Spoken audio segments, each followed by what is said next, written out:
ताड़का को क्रोध आया और दौड़ पड़ी आक्रमण करने के लिए।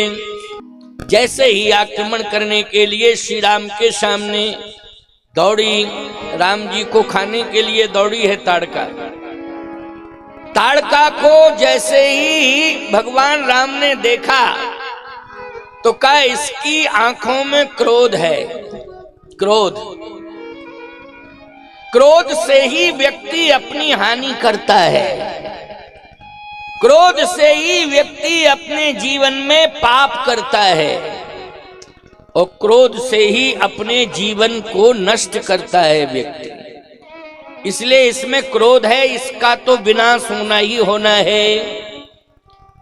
लेकिन भगवान ने देखा केवल ताड़का ने और किसी ने नहीं, विराट दर्शन करा दिया भगवान कि तुझमें 10,000 हाथियों का बल है, लेकिन यहाँ तो ब्रह्मांड निकाया निर्मित माया, रोम रोम प्रतिवेद कहे। कौशल्या अम्बा को भी विराट रूप दिखाया था, दिखरावा मातहि निज अद्भुत रूप अखंड, और रोम रोम प्रति लागे कोटि कोटि ब्रह्मांड। अब बताओ 10,000 हाथियों का बल रखने वाली ताड़का, भगवान ने जब उसको विराट स्वरूप का दर्शन कराया तो याद रखना क्रोध करुणा में बदल गया और रोने लगी। भगवान ने कहा रो मत, दीन जानतहि निज पद दीना। बोलो, भगवान को देख करके, उस विराट स्वरूप का दर्शन करके दैन्य भाव में आ गई, दीन हो गई। भगवान ने कहा जो मुझे मेरा दर्शन करता है, याद रखना जो मेरा दर्शन करता है और दर्शन करने के बाद जिसमें दैन्यता आ जाती है उसे मैं परम पद दे देता हूं, अपना धाम दे देता हूं। इसलिए ताड़का को भगवान ने दीन जानतहि निज पद दीना। दूसरा भाव इसमें एक और है, सन्मुख होए जीव मोहे जबहि, तो जन्म कोटि अघना सही तवहीं। जब जीव सम्मुख हो जाता है, भगवान के सम्मुख जीव हो जाता है, तो जन्म जन्मांतरों के पाप नष्ट हो जाते हैं। आज जन्म जन्मांतरों के पाप नष्ट हो गए हैं ताड़का के, क्योंकि भगवान के सम्मुख हो गई है, भगवान का दर्शन कर रही है। इसलिए प्यारे भगवान के दर्शन मात्र से उसको भगवान का धाम मिल गया। इसलिए चले जात मुनि दीन दिखाई, और सुन ताड़का क्रोध कर धारी। एक ही बाल प्राण हर लीन्हा, ओ दीन जानतहि निज पद दीना। भगवान ने अपना धाम दे दिया। अब ताड़का का मरण हो गया। भगवान राम ने कहा गुरुदेव अब आप बताइए ताड़का मरी कि नहीं मरी। विश्वामित्र जी बोले कन्फर्म वो तो मर ही गई है। अब आपको कैसा लग रहा है?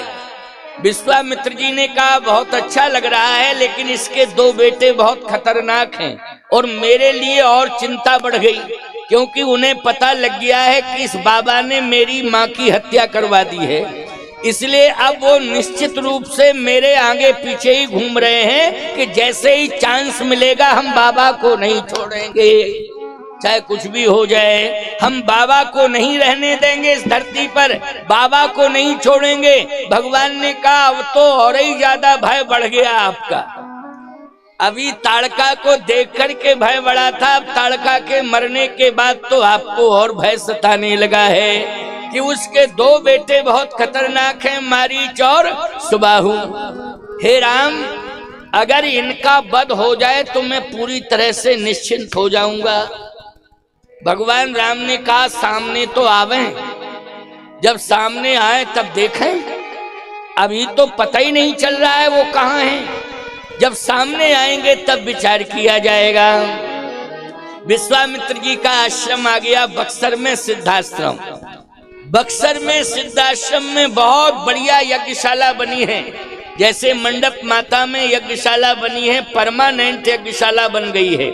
इसलिए प्रतिवर्ष यज्ञ होने लगा है। वैकल्पिक जब यज्ञशाला रहती है तो सोचना पड़ता है दोबारा यज्ञ करने के लिए, लेकिन परमानेंट यदि यज्ञशाला बन जाती है तो निश्चित ये हो जाता है कि हवन होगा, यज्ञ होगा। बहुत ही अच्छा कार्य हुआ है, विकास भी हो रहा है। मैं देख रहा हूं, पिछले 2 साल पहले मैं आया था तब ऊपर रूम वगैरह नहीं बने थे कुछ, क्यों महाराज? अब इस बार मैंने देखा है तो ऊपर निर्माण हो गया है, रूम भी बन गए हैं, विस्तार हो रहा है। इसलिए याद रखना, ये आपके क्षेत्र का एक ऐसा सिद्धि प्राप्त स्थान है कि आप भविष्य में अपनी कानों से सुनेंगे, आपकी पीढ़ी सुनेगी कि ये मंडप माता का स्थान दूर दूर तक प्रसिद्धि प्राप्त हो जाएगा। यहाँ लोग अयोध्या से रामलला का दर्शन करके यहाँ एक दिन दर्शन करने आएंगे। ऐसी महिमा मंडप माता की बढ़ती चली जाएगी यज्ञ भगवान की कृपा से, यज्ञ की महिमा से। इसलिए मैं कहना चाहता हूँ कि मुक्त हस्त से दान दो, किसी भी प्रकार की कोई उदारता में कमी नहीं आना चाहिए। उदारता पूर्वक दान दो, बढ़िया से बढ़िया दिव्य भंडारा बन के तैयार हो जाए, बुंदिया छट के तैयार हो जावे और सुंदर भंडारा समय से होवे, समय से चकाचक आनंद आ जावे।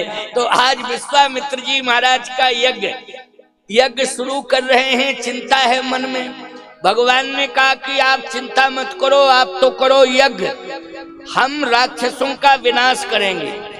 क्योंकि ये राक्षस जो है यज्ञ में व्यवधान डाल रहे हैं, इसलिए हम इन्हें छोड़ने वाले नहीं हैं। आप तो यज्ञ करो, चिंता करने की जरूरत नहीं है। इन राक्षसों को हम बचने नहीं देंगे, छांट छांट करके इनको मारेंगे, आप चिंता मत करो।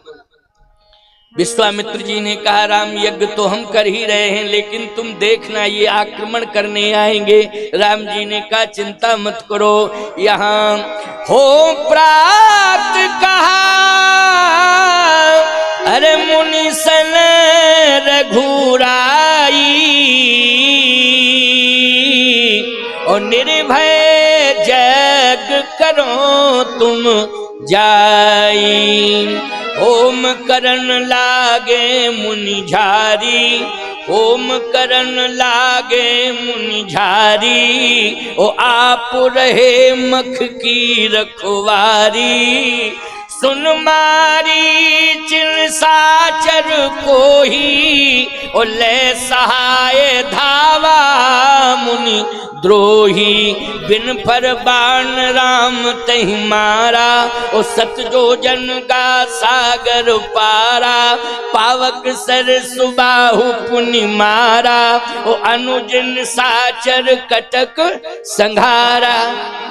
अब विश्वामित्र जी महाराज से कहा, प्रभु राम ने आपने देख लिया, अब तो कोई दिक्कत नहीं है। मारीच को मैंने समुद्र के उस पार भेज दिया है, मारीच को मैंने समुद्र के उस पार भेज दिया है, और सुबाहु का मैंने सदा सदा के लिए अंत कर दिया है।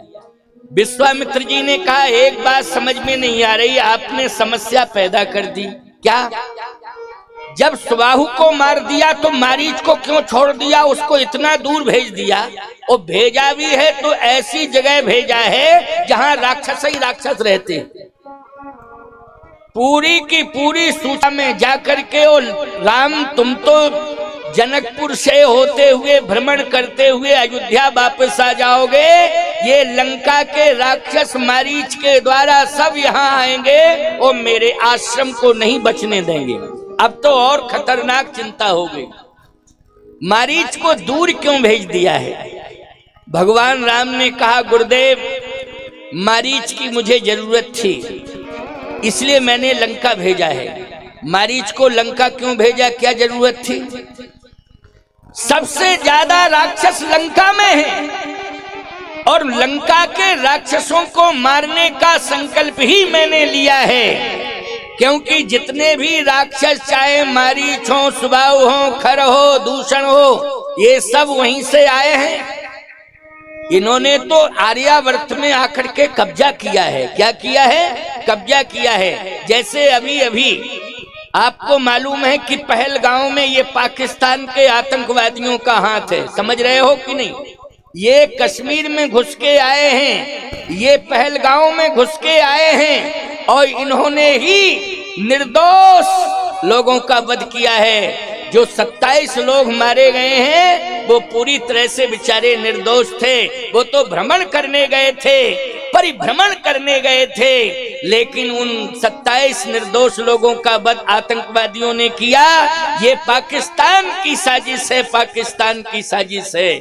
मैं एक बात कहना चाहता हूं, कान खोल करके सुन लो हिंदुओं, अगर तुम एक नहीं हुए तो तुम्हारे सामने बहुत बड़ा खतरा और बड़ा खतरा आने वाला है, बहुत बड़ी समस्या पैदा होने वाली है। इसलिए एक ही संकल्प ले लो कि हम ना वर्गवाद देखें, ना हम क्षेत्रवाद देखें, ना हम हिंदुओं में जातिवाद देखें, हम केवल राष्ट्रवाद देखें। हम राष्ट्र के हैं, राष्ट्र को सामर्थ्यवान बनाएंगे, राष्ट्र के लिए समर्पित रहेंगे, राष्ट्र को मजबूत बनाएंगे। और राष्ट्र की अस्मिता पर अगर आंच आएगी तो हम घर में बैठे नहीं रह जाएंगे, हम राष्ट्र की अस्मिता के लिए प्राण भी दे देंगे, लेकिन राष्ट्र की अस्मिता को नहीं जाने देंगे। हमारा ये संकल्प होना चाहिए। आज ये पाकिस्तानी समय समय पर आकर के बीच बीच में आक्रमण करके हमारे राष्ट्र को बहुत बड़ा नुकसान पहुंचाते हैं।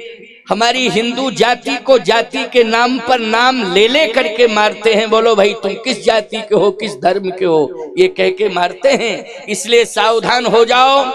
हम आज श्री राम की परंपरा से जुड़े। जैसे राम जी ने कहा था कि हम राक्षसों को रहने नहीं देंगे, हम प्रतिज्ञा करते हैं कि राक्षसों का समूल नष्ट कर देंगे। और याद रखो, तुम्हें अपने भगवान पर भरोसा होना चाहिए। भगवान ने, बोलो भाई, राक्षसों का वध किया कि नहीं किया? और चिंता मत करना, आज अयोध्या के दिव्य भव्य मंदिर में रामलला सरकार विराजमान हो गए हैं। एक भी आतंकवादी नहीं बचेगा। अब याद रखना, हमारा भारत आतंक से मुक्त होगा, मुक्त होगा, मुक्त होगा। विश्वास कर लेना, क्योंकि इधर रामलला सरकार विराजमान हैं, उधर हनुमानगढ़ी में हनुमान जी महाराज विराजमान हैं। बोलो भाई, जाके बलते गिरवर कांपे। सोचो जरा, हाक सुनत रजनिश्चर भागे। हाक मात्र सुनने से राक्षस भागने लगते हैं। ऐसे श्री हनुमान जी महाराज हैं। इसलिए हनुमान जी महाराज हनुमानगढ़ी में बैठे हैं, राम मंदिर में रामलला विराजमान हैं। हिंदुओं, तुम्हारे ऊपर कभी भी खतरा आएगा तो रामलला भगवान हनुमान जी को आदेश दे करके तुम्हारी हर समस्या का समाधान करेंगे, हर खतरे को दूर करेंगे। विश्वास करने की आवश्यकता है। लेकिन हम अपने बच्चों को भी बलवान बनावें। हम अपने बच्चों को केवल धनवान ही न बनावें, हम अपने बच्चों को बलवान भी बनावें। और बलवान के साथ साथ हमारे देश के बच्चे चरित्रवान भी बने। इसलिए रामचरितमानस, राम की कथा ही चरित्रवान बनाती है। इसलिए पूरे परिवार को रामचरितमानस से, राम कथा से जोड़ो। पूरे बच्चों को राम कथा से जोड़ो। ऐसा नहीं है कि बूढ़े बूढ़े लोग आ जाएं और बच्चे ना आवें। बच्चों का आना बहुत आवश्यक है। बच्चे अवश्य कथा में आवें। सभी लोग ध्यान दें कि परिवार सिर्फ कथा सुनने के लिए आना चाहिए। तो मैं चर्चा कर रहा था कि विश्वामित्र जी से भगवान राम ने कहा कि राक्षसों के वध के लिए ही मैंने भेजा है। ये मारीच जाकर के समाचार सुनाएगा, तब रावण समझेगा कि वास्तव में अब हमारे मरण का समय आ गया है। अब हमारे मरण का समय आ गया है। ये पहली सूचना लेकर के मारीच गया है लंका।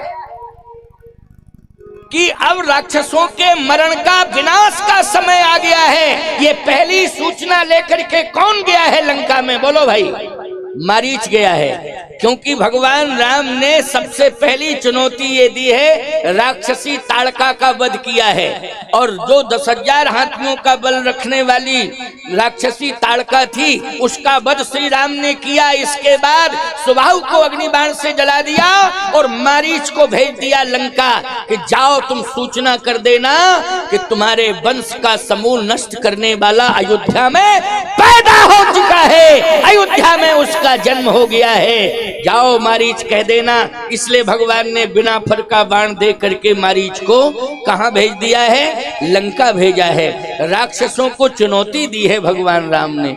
अब समस्या यह है कि चुनौती तब पूरी हो पाएगी जब सीता जी मिले। बिना सीता जी के सफलता नहीं होगी। अच्छा सही बताओ, लंका में सबसे पहले राम जी जाएंगे कि सीता जी जाएंगी? जल्दी बोलो। लंका में राम जी पहले जाएंगे राक्षसों के बीच में कि सीता जी जाएंगी? बोलो ईमानदारी से बताओ, हृदय पर हाथ रख के बताओ। सीता जी पहले जाएंगी कि नहीं जाएंगी?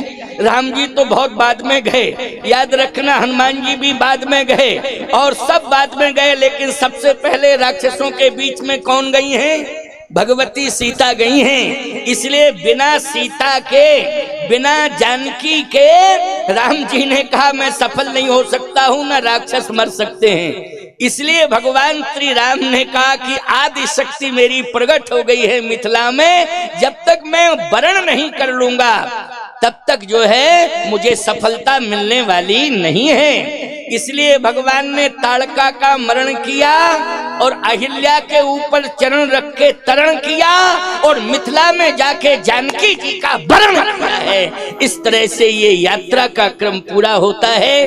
अब भगवान राम विश्वामित्र जी से कहते हैं कि आपका यज्ञ पूरा हो गया। विश्वामित्र जी ने कहा हाँ राम, मेरा यज्ञ तो पूरा हो गया।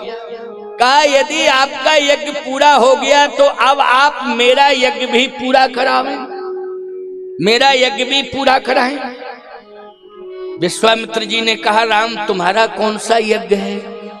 भगवान राम ने कहा आपका होम यज्ञ है, हमारा धनुष यज्ञ है।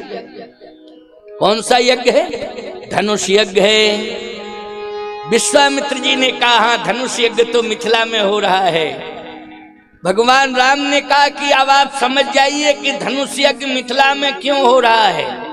अब आपको समझना है और आपको ही लेके जाना है। मेरे पास कोई निमंत्रण नहीं आया है, मेरे पास कोई सूचना नहीं आई है, मेरे पिता के पास भी कोई निमंत्रण नहीं गया है, अयोध्या में भी कोई सूचना नहीं गई है। लेकिन सही बात तो यह है कि महात्मा के साथ अगर महात्मा बिना निमंत्रण के भी पहुंच जाता है तब भी सम्मान होता है। बोलो होता है कि नहीं होता है? जैसे साधु को निमंत्रण न दिया जाए तो साधु को अधिकार है कि बिना निमंत्रण के पहुंच सकता है। वो बोलो पहुंच सकता है कि नहीं? अच्छा बोलो भरपूर सम्मान होता है कि नहीं होता है? आइए महाराज, आइए आइए आइए बैठिए। अरे सुंदर बढ़िया कम्बल लाओ, महाराज को बिठा लो, बढ़िया गाय का दूध लाओ, लस्सी लाओ, लड्डू लाओ, पेड़ा लाओ, रबड़ी लाओ, महाराज आए, खिलाओ महाराज को। क्यों भाई, कितना स्वागत होता है, हैं? इतना स्वागत होता है कि कल्पना से परे। अच्छा बोलो भाई, साधु के साथ में 2-4 लोग आ जाएं, उनका भी स्वागत होता है कि नहीं होता है? बोलो होता है कि नहीं? अरे महाराज के शिष्य हैं, बैठा लो बैठा लो, बढ़िया आसन लाओ, बैठा लो, महाराज के शिष्य हैं। बोलो सम्मान होता है कि नहीं होता है? जो बिना बुलाए महात्मा के साथ गए हैं उनका भी सम्मान भरपूर होता है। तो बोलो राम जी को किसी ने बुलाया नहीं है लेकिन महात्मा के साथ पहुंचे, तो बोलो सम्मान हुआ कि नहीं हुआ? किसके साथ जा रहे हैं? महात्मा के साथ। और बिना किसी निमंत्रण के साधु के साथ जाने में किसी भी प्रकार का कोई दोष नहीं माना जाता है। इसलिए गोस्वामी जी लिख रहे हैं, धनुष जग धनुष जग सुन रघ कुल नाथा, हरस चले मुनि बर के साथ। धनुष यज्ञ सुन रघुकुल नाथा, हरस चले मुनिवर के साथा। विश्वामित्र जी के साथ कैसे जा रहे हैं? हरस चले, प्रसन्न होके जा रहे हैं।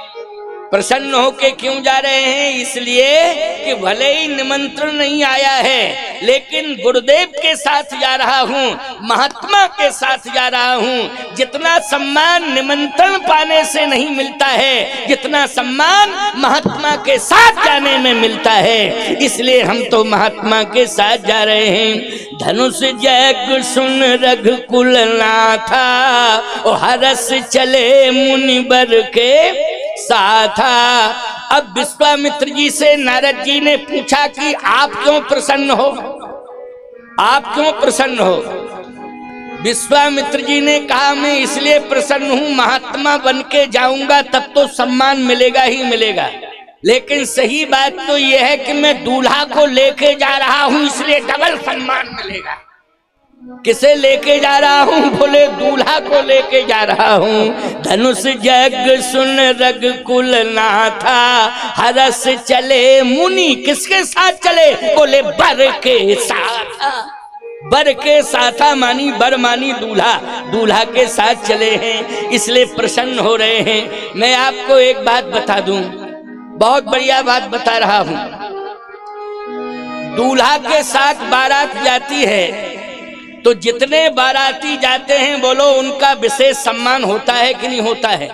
बहुत ही बढ़िया सम्मान होता है। स्पेशल सम्मान बारातियों का किया जाता है, क्योंकि दूल्हा के साथ बारात आई है, इसलिए सम्मान करना है। यहाँ विश्वामित्र जी महाराज दूल्हा को लेके जा रहे हैं। ओले धनुष जाके सुना, अरे रघुकुल नाथा, हरस चले मुनि बर के साथ। प्रसन्न होकर के जा रहे हैं, दूल्हा को लेके जा रहे हैं। अब ये कन्फर्म क्या है कि दूल्हा रामन जी हैं। देखो, और कोई जाने चाहे ना जाने, कोई और जाने चाहे ना जाने, लेकिन विश्वामित्र जी तो जानते हैं। क्यों जानते हैं विश्वामित्र जी? महात्मा जानते हैं कि किसका भविष्य कैसा है। बोलो भाई, किस व्यक्ति का भविष्य कैसा है? ये कौन जानता है? साधु जानता है कि तुम्हारा भविष्य क्या है, ये साधु को पता है। अच्छा बोलो भाई, राम जी का भी भविष्य क्या है पता है विश्वामित्र जी को? नहीं, क्योंकि गुरु की भूमिका में है। गुरु को पता है कि नहीं चेला का भविष्य क्या है?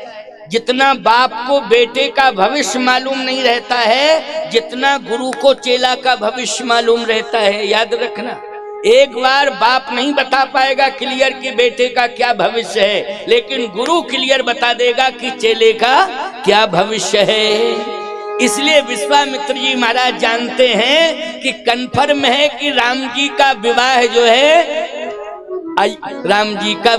है मिथिला में होगा, क्योंकि अयोध्या से लेके भले ही आए हैं कि यज्ञ की रक्षा करने के लिए राम को ले जा रहे हैं, लेकिन पक्का पता है विश्वामित्र जी को कि मिथिला में जनकपुर में राम जी का विवाह होना ही है। क्योंकि जनकपुर में जन्म किसका हुआ है? बोले आदि शक्ति जय जग उपजाया, आदि शक्ति जग उपजाया, आदि शक्ति जय जग उपजाया, आदि शक्ति जय जग उपजाया।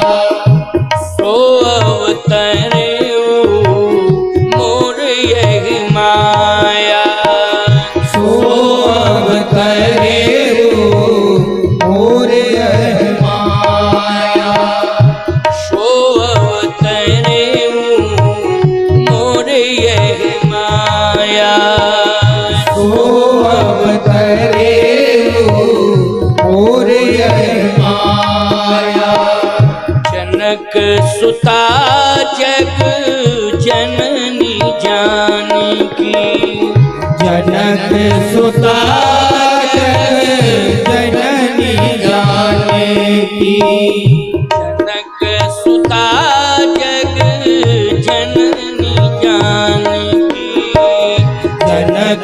सुता जग जननी जानकी, अतिशय प्रिय करुणा की, अतिशय प्रिय करुणा निधाने की, अतिशय प्रिय करुणा निधान की, अतिशय प्रिय करुणा निधाने की, जनक सुता जग जननी जानकी, जनक सुता जग जननी जानकी, अतिशय प्रिय करुणा निधान की। संसार में सबसे ज्यादा प्रिय राम जी को कौन है? जल्दी बोलो। श्री राम जी को सबसे ज्यादा प्रिय जनक नंदनी जानकी हैं। इसलिए लक्ष्मी यश का बख्शसी, जैसे नारायण सदा लक्ष्मी को हृदय में स्थान देते हैं, वैसे ही मेरे प्रभु राम अपने हृदय में सदा जानकी जी को स्थान देते हैं। इसलिए अतिशय प्रिय करुणा निधान की। इस मर्म को कौन जानते हैं? विश्वामित्र जी महाराज जानते हैं। बोलो भाई, इस मर्म को विश्वामित्र जी महाराज जानते हैं। इसलिए धनुष यज्ञ यही कारण होई। आज विश्वामित्र जी प्रसन्न है कि मैं दूल्हा को लेके जा रहा हूं। जनक जी महाराज ने अपनी बेटी वैदेही जानकी, जिनकी आयु 6 वर्ष की है, ऐसी जानकी जी को देखा कि ये है अघटित घटना पटीयसी। इसका अर्थ है जो असंभव को संभव कर दे, वो संभव को असंभव कर दे। मेरी बेटी, ऐसी मेरी बेटी जानकी है अघटित घटना पटीयसी, मतलब असंभव को संभव और संभव को असंभव, ये करने की क्षमता मेरी बेटी के अंदर है। इसलिए मेरी बेटी साक्षात आदि शक्ति है और आदि शक्ति का विवाह परब्रह्म के साथ ही होगा। बोलो, किसके साथ होगा? परब्रह्म के साथ। मैं आपसे एक बात पूछूं, आपकी बेटी में बहुत काबिलियत है तो आप परेशान हो जाओगे दूल्हा खोजने के लिए, बर खोजने के लिए परेशान हो जाओगे। क्यों हो जाओगे? क्योंकि आपकी बेटी में जितनी योग्यता है उससे ज्यादा योग्यता बर में होना चाहिए। तो आप परेशान हो जाओगे, खोजते ही रहोगे, भैया बताओ मेरी बेटी तो प्रतिभावान है, इसलिए उसके लिए हमें बर ऐसा चाहिए जो उससे भी बड़ी प्रतिभा हो। लेकिन याद रखना, राम जी जैसा दुनिया में कोई है नहीं और सीता जी जैसा भी दुनिया में कोई नहीं है। और सही बात तो यह है कि जनक जी महाराज को कहीं नहीं जाना पड़ा, विश्वामित्र जी राम जी को लेके पहुंच गए। पहली बार महाराज श्री जनक ने देखा है, पहली बार जैसे राम जी को देखा तो सबसे बड़े ब्रह्मवादी हैं। ब्रह्मवादी सबसे बड़े महाराज श्री जनक हैं, जो सदा ब्रह्म पर अपना चिंतन देते रहते हैं। यदि किसी को ब्रह्म पर चिंतन सुनना है तो महाराज श्री जनक की सभा में उसे जाना पड़ता था। इसलिए ब्रह्म ज्ञान की शिक्षा लेने के लिए गर्ग जी, गौतम जी, कपिल जी, कणाद जी, पराशर जी, सतानंद जी, ये सभी जो है महाराज श्री जनक के यहाँ ब्रह्म ज्ञान के विद्यार्थी बन के बैठते थे कि ब्रह्म ज्ञान पर महाराज श्री जनक चिंतन देंगे। तो ऐसे जनक जी महाराज के यहाँ विश्वामित्र जी महाराज राम जी को लेके पहुंच गए। राम कौन है? बोले, राम जी तो व्यापक ब्रह्म निरंजन, व्यापक ब्रह्म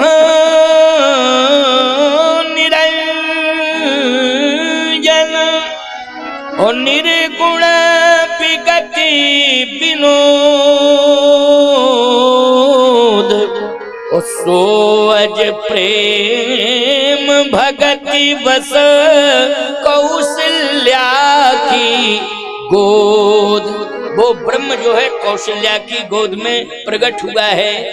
आज उसी ब्रह्म को लेकर के महाराज श्री जनक के यहाँ पहुंच गए विश्वामित्र जी। और पहली बार ब्रह्म का दर्शन किया तो गोस्वामी जी ने लिख दिया है, सहज विराग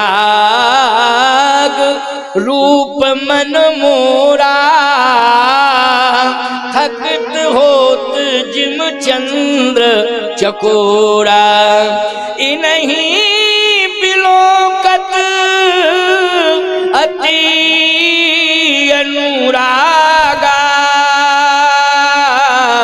ओ बरबस ब्रह्म सुखे मन त्यागा, बरबस ब्रह्म सुखे मन त्यागा। आज ब्रह्म ही तो आ गया है। जनक जी ने निश्चय कर लिया कि अब ब्रह्म आ गया है तो मेरी बेटी के विवाह में कोई समस्या नहीं रहेगी, घर बैठे ही ब्रह्म आ गया है। यह है भजन का प्रभाव। देखो भाई, अगर भक्ति करोगे, धार्मिक वातावरण में रहोगे, तो मैं चैलेंज से कहना चाहता हूं कि आपके हर कार्य को पूरा करने के लिए स्वयं भगवान आपके घर में आ जाएगा, जो आपका हर कार्य पूरा कर देगा। बोलो, जनक जी का हर कार्य पूरा करने के लिए आज भगवान आ गए कि नहीं आ गए? जनक जी ने कहा मैं निश्चिंत हो गया हूं, क्योंकि मेरे यहाँ तो ब्रह्म ही आ गया है।